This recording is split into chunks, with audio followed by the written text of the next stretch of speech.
Ce que tu vas entendre va te faire redécouvrir la grandeur africaine. Bienvenue dans l'Empire du Mali. L'histoire de l'Empire du Mali commence au XIIIe siècle, fondé par Soundiata Keïta après sa victoire sur le roi du Soso. L'Empire a atteint son apogée sous le règne de Mansa Moussa, 1337, une période de grande prospérité grâce au commerce de l'or et à l'extension de son territoire.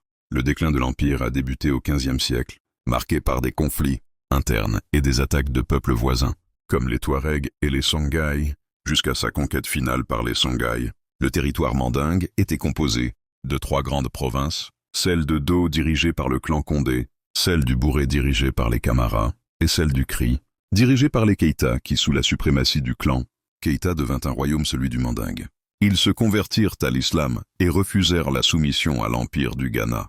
Au cours du XIIe siècle, Naré Famagan Keïta, alors roi du Mandingue, chercha à s'allier au royaume voisin pour contrer les raids des Touaregs en quête d'esclaves. Au nord, Soumaoro Kanté, le roi du royaume. Soso, aussi connu sous le nom de roi sorcier, profita de cet affaiblissement pour s'attaquer au royaume et s'emparer des mines d'or de Bouré, province du Mandingue. Les troupes du Mandé furent écrasées et le royaume occupé. Il sera libéré plus tard par Soundiata Keïta, rejeton infirme de la lignée royale. De ce souverain, l'Afrique va en faire une légende. Selon les griots, Soundiata Keïta est né handicapé, et ce n'est que tard qu'il a pu marcher. Il eut une enfance très difficile. Persécuté par son frère aîné Dankarantouman, il s'enfuit avec ses proches assez loin de là. Court, et ce fut le début de longues années d'exil.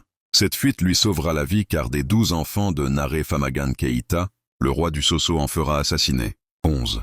Soundiata Keïta devint donc l'héritier du royaume mandingue. Il ne revint qu'au moment de la coalition du peuple mande contre le royaume Soso, quand des messagers du Manden vinrent le chercher depuis sa retraite de Mema. Il organisa une armée composée de 10 000 cavaliers et de 100 000 fantassins et entreprit la guerre contre Soumaoro Kanté, le roi sorcier.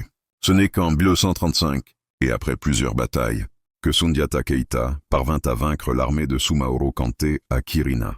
Il conquit tous les royaumes de la région qu'il unifia pour former l'empire Mandingue et fut proclamé Mansa, signifiant le roi des rois, lors de l'assemblée tenue sur le plateau de Kouroukan, Fuga au lendemain de la bataille de Kirina.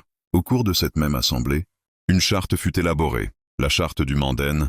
Les différents chefs qui lui portèrent main forte furent confirmés à la tête de leur province et prirent le titre de Faran, excepté le chef de Nema qui porta le titre de roi en guise de reconnaissance. Soundiata mit en place les fondements du nouvel empire qui va tourner autour de 3 axes.